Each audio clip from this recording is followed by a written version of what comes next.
Iya, oke guys, balik lagi sama gue ya, karena data gak bisa bohong ya. Oke, hari ini tuh Rabu ya, tanggal 15 Agustus 2024. IHSG terpantau ya turun, ya nggak masalah. Ya oke, gue hari ini pengen bahas laporan keuangan Q2 2024-nya. Ada IOTF, Tempo, ACST, Bola, Elsa, sama Antam ya. Oke, oke kita bahas yang bagus-bagus dulu ya. Oke, mungkin kita pertama akan bahas Elsa ya. Elsa hari ini terpantau turun ya. Eh, grafik sum total sih lagi cenderung arah naik sih ya. Kalau dari tahun ini cenderung arah naik. Satu tahun ini udah naik 21% Elsa. Ya, lembar saham Elsa.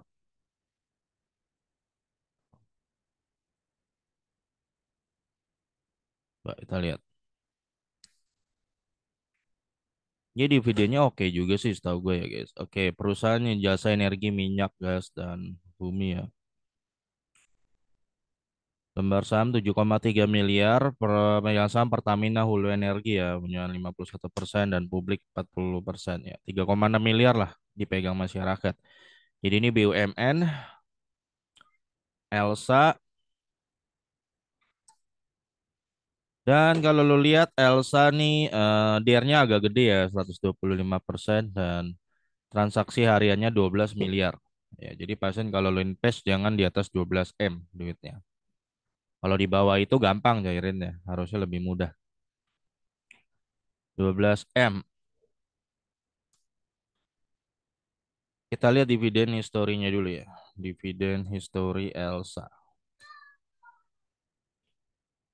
Elsa, dividen historinya. Wah, kenapa nih dia? Wait.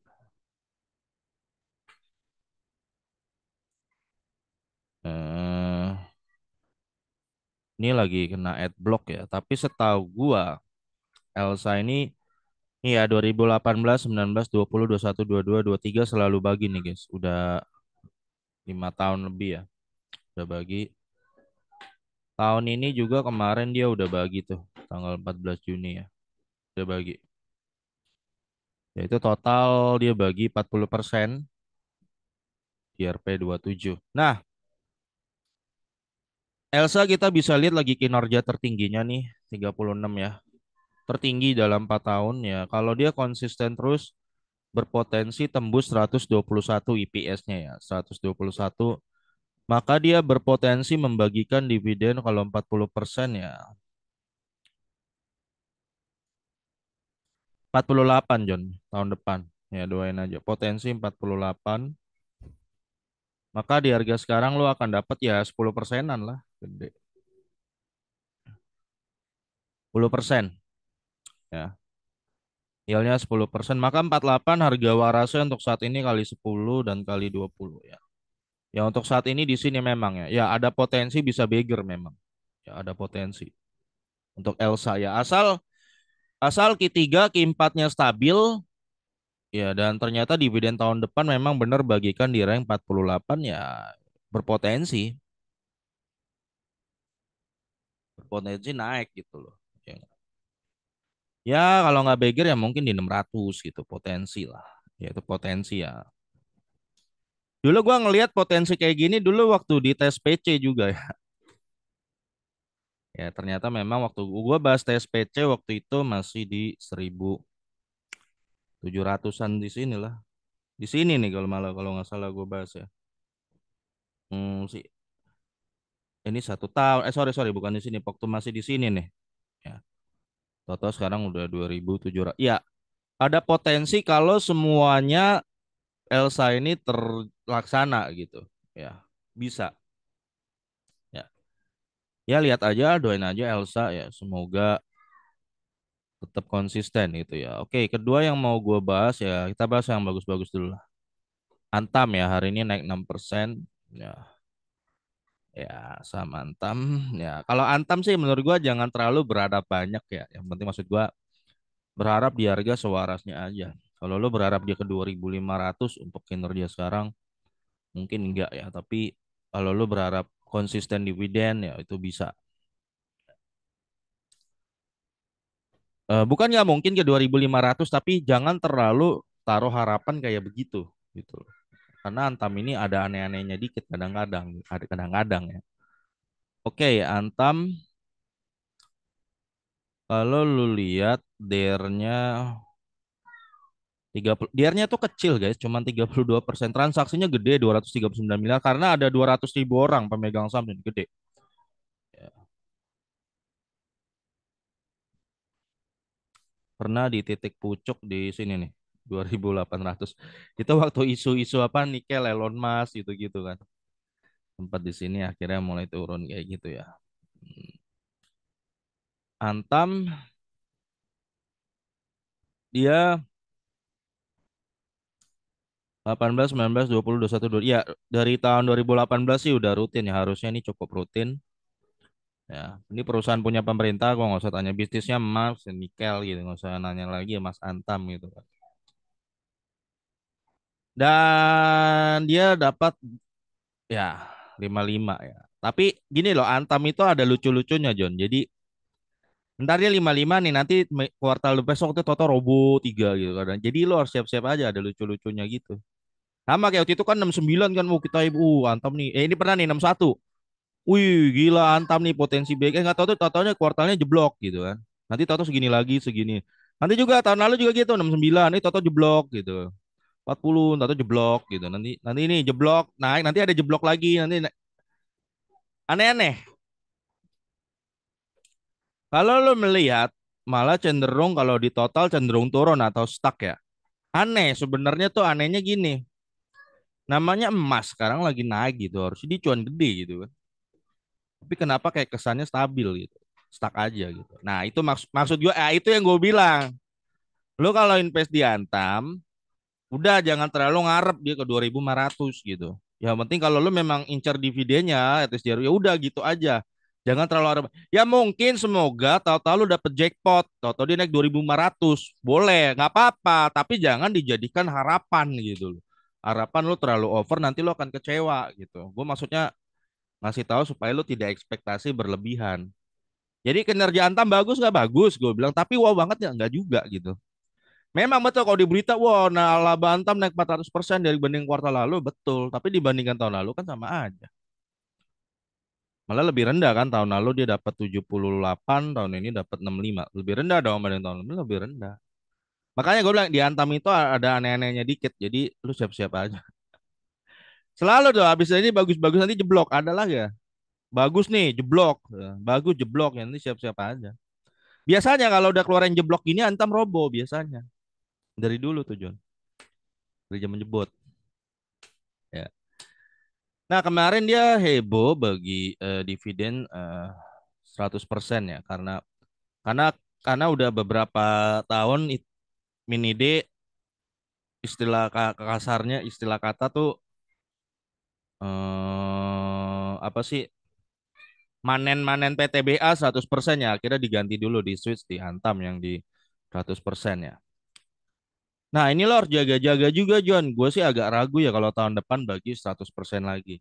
Mungkin paling aman lu taruh di 50. Gua agak ragu aja. Ya bukan nggak mungkin ya, doain aja siapa tahu mungkin 100% lagi kan. Tapi untuk jaga-jaga ya 50% aja dia bagi. Kalau dia 129 ya paling dia bagi 65. Jadi ini jaga-jaga John ya. 65 kalau di harga sekarang nih mahal nggak? 65 ya 4,6%. Ya agak mahal ya, tapi masih worth it. Ya terserah kalau kalau berani masuk di harga ini ya silakan. Ya. Memang kalau dia tahu-tahu bagi 100% lagi akan terasa murah gitu ya. 9,3 ya. Tapi kan kita jaga investasi itu persiapkan dulu skenario terburuk, John. Nah, ini kayaknya terburuk segini ya. Jadi karena terburuknya segini menurut gua harga Antam untuk saat ini warasnya kali 10 aja 6,5 kali 20 ya 1.300 lah. Betul kan? Jadi agak mahal dikit lah. Ini agak pucuk-pucuknya. Ya, ini gue udah kasih tahu. Jadi ini udah harga dia agak di atas-atasnya kalau menurut gue. Nah itu untuk Antam. Ya bagus sih. Cuman begitu aja. Nggak wow-wow gimana gitu. Antam. Ya. Nah lalu kita akan masuk ke IOTF ini ya. Hari naik 13%. Nah, ini bergerak di bidang IOTF ini udah berapa lama ya ada di bursa ya? Sumber energi makmur. Ya gue bahas juga yang aneh-aneh juga ya, jadi biar tahu aja nggak penasaran. Oke, belum lama nih kayaknya ya. Baru IPO kayak tahun lalu. IOTF. Ya laporan Q2 rugi ya. Udah pakai dana IPO tetap rugi. Kasihan. Ya, karena IPO belum ada bukti dividen gitu ya. Terus naik 13% ya. Wih bisa naik tuh John, bisa naik tuh Jo. Wah, ya masa sih John lo udah gede di bursa masih aja pikirannya kayak orang 1 2 bulan di bursa gitu. Kan ada istilah orang tuker-tukeran akun jualan nih bisa naiknya bisa, masalah naik bisa, tapi begitu lo masuk dia jualan gitu. Terserah. Itulah ya memang sih populasi ini nggak bakal pernah berkurang. Jadi kalau menurut gue bandar nggak usah takut lah. Takut populasi para retail yang bisa dia jadiin exit liquidity berkurang nggak bakal berkurang. Berkurang mungkin ya, tapi mungkin apakah signifikan sampai mempengaruhi penghasilan bandar? Gue rasa enggak ya. Akan selalu muncul orang yang penting naik. Don't worry. Kalau menurut gua, "Wih, ini naik nih John, laporan keuangan hancur ya. Bisa naik tuh ya, berarti berarti bursa ini semuanya dikendalikan oleh bandar dong. Oh iya juga ya, berarti kita nggak perlu lagi fundamental ya. Udah sih lah, nggak apa-apa percaya begitu. Tapi biasanya kalau udah kebantai itu orang yang sama akan bilang di mana BI dan OJK perlindungannya di mana. Nah, itu udah biasa John. Jadi don't worry lah. Kalau menurut gua untuk para bandar nggak usah takut lah ya kehilangan exit liquidity. Jadi gua kalau udah lihat gini nih secara fundamental udah nggak layak diinvest menurut gua John. Kalau menurut gua ya, ya terlalu berisiko gitu. Dia bergerak di bidang distributor dan instalasi perangkat global positioning system untuk otomotif dan logistik. Keren sih bisnisnya. 5,2 M bermegang saham ini ya lu bisa lihat sendiri nama-namanya nih 3 orang ya. Masyarakat 20%, jadi masyarakat cuman 100 jutaan ya. Ya 100 juta lembar kecil masyarakat. Eh, Ya bisnis secanggih secanggih apapun bisnisnya ya harus ada bukti dong di kalau kalau gua ya kalau gua tapi kalau yang lain kan boleh aja nggak usah ada dividen silakan gitu ya gitu aja Jon ya TF mah nggak perlu banyak-banyak ya Tempo oh ya IOTF tadi IOTF tuh diarnya kecil sebenarnya 11% ya tapi transaksinya bisa 9 miliar sehari gila juga ya dahsyat dahsyat memang dahsyat sih oke Tempo ya ini nggak pernah ada track record dividen Tempo ini udah berapa lama sih di bursa ini Tempo itu udah ada dari tahun udah lama nih John tahun 2005 ya. Udah lama sih kelihatan. Dia pernah bagi dividen ya sih? Coba kita cek ya dividen history. Di harga berapa sih dari ini nggak naik-naik ya? Kisaran paling bentar 200 turun lagi gitu-gitulah. Coba kita lihat Tempo Inti Media.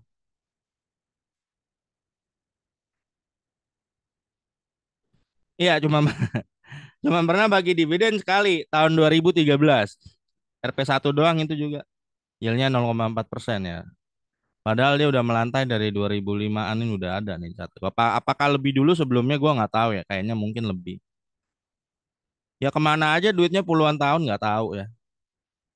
Dan gue cukup salut ya John ada perusahaan ya, kalau kita lihat ya. Misalnya kayak perusahaan kayak Tempo gini ya. Rugi tetap bertahan puluhan tahun itu gua perlu perlu perlu dimasukkan ke keajaiban dunia John. Serius. Serius loh. Ini rugi tapi nggak pernah bagi dividen, rugi-rugi tapi bertahan loh puluhan tahun loh. Mana mungkin kalau secara logika tuh mana mungkin gitu loh. Ya. Nah, Tempo ini bergerak di bidang, nah, lihat dulu. Nah, kita tahu kan majalah Tempo gitu kan. Gue juga suka nonton, sama kan Tempo yang di YouTube itu kan bener beritanya bagus-bagus ya, gue akuin. Tapi nggak pernah bagi dividen. Nah, ini pemegang saham Gravity. Wah, gue nggak tahu ya John namanya, ya gitulah. Cukup tahu aja. Apa ya? Ya nggak enak lah media begini ya. Ya, intinya pokoknya nggak worth it di invest sudah gitu aja. Dalemannya lo tahu sendiri aja. Tempo. Dahsyat ya 20. Berarti di bursa kalau kapan sih IPO saham Tempo tuh coba kita lihat. Ya, error John. Coba kita lihat.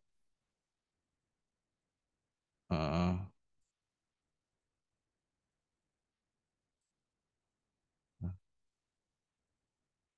Ntar John lagi error.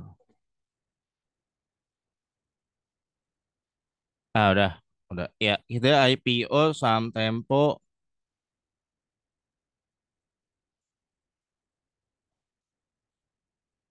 Oh, 2001 ya, malah lebih tua lagi tuh. 2001 tuh John. Jadi 2001 berarti udah berapa tahun nih? 10, 23 tahun ya. Udah 23 tahun cuman pernah bagi dividen sekali ya.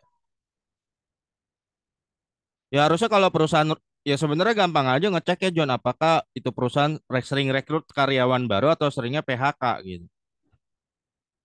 Ya, ya lu boleh cek aja. Kalau dia lebih sering rekrut karyawan baru kan berarti sebenarnya dia untung sebenarnya. Duitnya kemana kan nggak tahu. Tapi ya biasanya kalau perusahaan rugi pasti sering PHK John. Udah PHK habis itu nggak beroperasi harusnya. Ya cukup tahu aja lah ya. Cukup jadi worth it nggak diinvest nggak? Kalaupun worth it paling banter nih saham ya IPS tertinggi ya gocap paling wah. Ya gitulah. Ya zaman sekarang mah. Zaman sekarang kan banyak orang berteriak menegakkan keadilan tapi dirinya nggak bayar dividen juga tidak adil juga kan. Biasa. Oke, ACST ya. ACST ya bikin sakit mata kita semua nih Jo. Merah. Di bidang apa sih? Tapi naik Jon hari ini ya memang. Ya masa sih lu udah gede masih nggak paham juga Jon, kalau kalau ada saham merah mulu mau bisa naik itu. Gue nanya balik nih Jon, ada nggak orang waras, waras ya, secara natural gitu loh, warasnya natural. Ya dia hajar saham ini sampai naik, ada nggak? Nggak ada. Berarti kalau lo tahu bisa naik, berarti harusnya berpikir wah ada ketidakwarasan. Nah seperti itu sebenarnya. Bukan malah berpikir begini, itu buktinya bisa naik. Bukan begitu John cara berpikirnya. Lo harusnya curiga, ini siapa yang naikin nih gitu. Bukan, oh tuh bisa naik. Bukan begitu. Nah itu kesenangan bandar adalah orang-orang yang berpikirnya gitu. Itu bisa naik. Ya, nggak? Itu buktinya bisa naik. Nah itu paling senang. Kalau bandar tuh paling senang begitu. Tuh buktinya bisa naik. Nah itulah. Ada nggak orang waras secara natural lihat ini kayak gini nih. Terus dia hajar bermiliar-miliar sampai naik aja nggak? Gua rasa nggak ada. Ya. Kecuali dia ada motivasi lain di balik itu kan. ACST dia bergerak di bidang konstruksi gedung, konstruksi bangunan ya ACST. Ya ini pemegang sahamnya lo bisa lihat-lihat sendiri lah ya. Bukan ini. Ih, mana pemegang? Oh ini. Bukan. Loh kok nggak ada? Oh ini dia. Karya. 12 miliar lembar, masyarakat 17% ya. Sama CST udah berapa lama sih?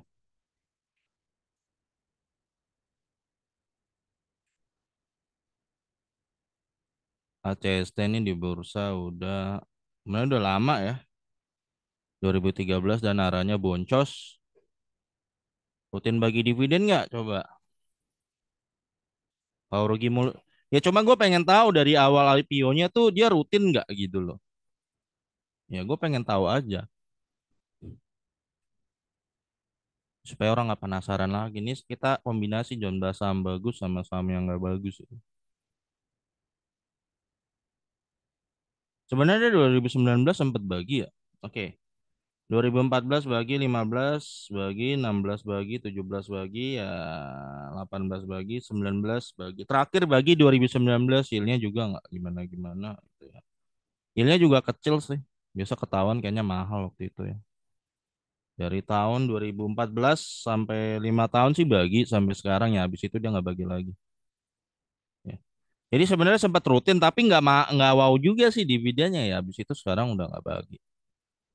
Nggak tahu kayaknya salah perhitungan. Kalau feeling gue mungkin salah perhitungan bisnisnya ya. Salah perhitungan ya akhirnya rugi-rugi terus ya nggak tahu gimana. Layak invest menurut gue sih enggak ya menurut gue. Ya coba aja lo masuk kalau berani. Kalau gue mah kagak John. Gue nggak mau menebak investasi tuh bukan tebak-tebakan John. Kalau sesuatu terlalu nggak pasti gitu, mending lu sayangi duitmu, sayangi uang Anda, kayak motonya. Sayangi John ya. Padahal lo nebak-nebak, mending yang pasti-pasti aja. Ya, yang pasti bisa beger John, bisa. Kata siapa yang pasti-pasti bagi dividen juga bisa beger kok. Ya malah lebih enak lu udah dapat dividen beger lagi. Enak dong. Daripada lu nebak-nebak nyari yang nggak pasti ya boro-boro beger. Boro-boro naik 25% dan malah boncos di Bogor gocap. Banyak kejadian begitu. Itu worth it nggak? Wah tapi naik nih ya itu tadi udah gue bilang. Ya silahkan aja kalau lu mau masuk gue mau ogah. Oke, ini saham bola ya. Ini bisnisnya di bidang bola. Coba kita lihat dulu. Bola. Bola. Keluarlah kamu. Ya, Bali Bintang Sejahtera. Wih, manajemen klub bola nih. Wih, boleh nih John kalau lo mau jadi pemegang saham klub bola di Indo ya. Perusahaan ini memiliki pengelolaan klub bola, sport agensi, ya, pembuatan ya. Ya mau bisnis apapun itu harus ada bukti menghasilkan cuan dan cuan itu harus masuk ke kantong lo dalam bentuk dividen. Terserah John mau dia mau bisnis apa, yang penting ada bukti duit yang masuk ke rekening lo gitu loh dari hasil usaha dia gitu. Mau seribet apa boleh, tapi kalau dia secanggih apapun yang nggak masuk ya buat apa gitu kan. Lembar saham 6 miliar nih, papan pengembangan nih pegang sahamnya lu bisa lihat sendiri lah ya. Ada asuransi ya.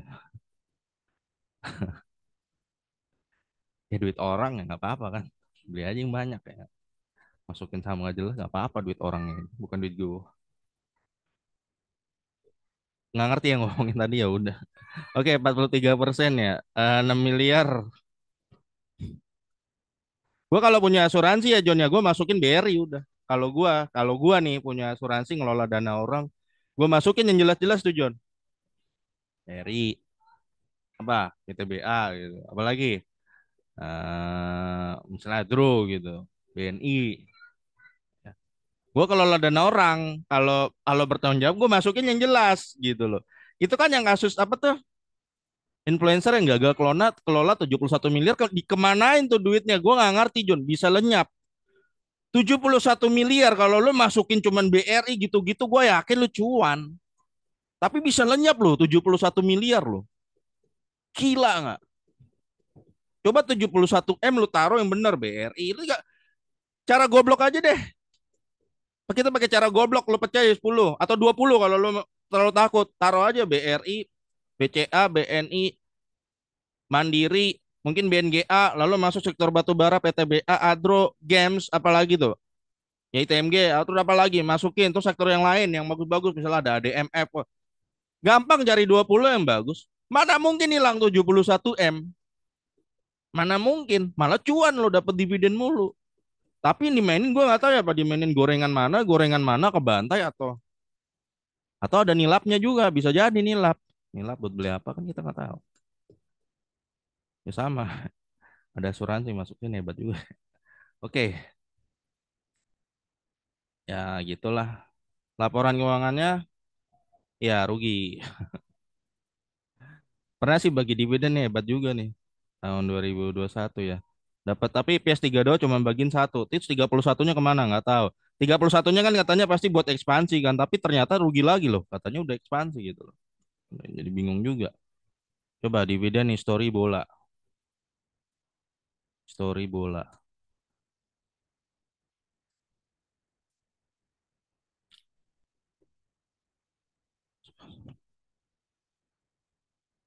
Ya ada orang ngelola dana asuransi dimasukin saham gorengan. Ya itu kasusnya itu kan. Ya jangan polos-polos amat lah John ya. Jadi hati-hati juga lu pilih asuransi juga ya. Ntar duit lu hilang John ya. Nggak dia masukin di gorengan. Masa lu udah gede. Oke saham bola ya. Cuma beras sekali John bagi dividen tahun 2022 ya. Sebenarnya BI itu perlu lah kasih peraturan bahwa ada wajib bagi dividen 30 supaya kalau menurut gua ya John ya supaya itu tidak dimanfaatkan. Ketidakwajiban bagi dividen ini tidak dimanfaatkan beberapa oknum tertentu gitu. Ya dari 2019 nih ya. Sampai sekarang cuma pernah sekali bagi dividen itu cuma RP 1 ya. Gini John, lu tuh jadi investor, lu pemilik perusahaan itu dan pemilik perusahaan itu punya risiko, lu harus nanggung kerugian. Kalau rugi yang nanggung itu adalah investor, lu pemilik ya. Nggak ada istilah lu habis invest sama orang rugi lu merasa ketipu nggak ada. Lu mau argumentasi apapun nggak ada.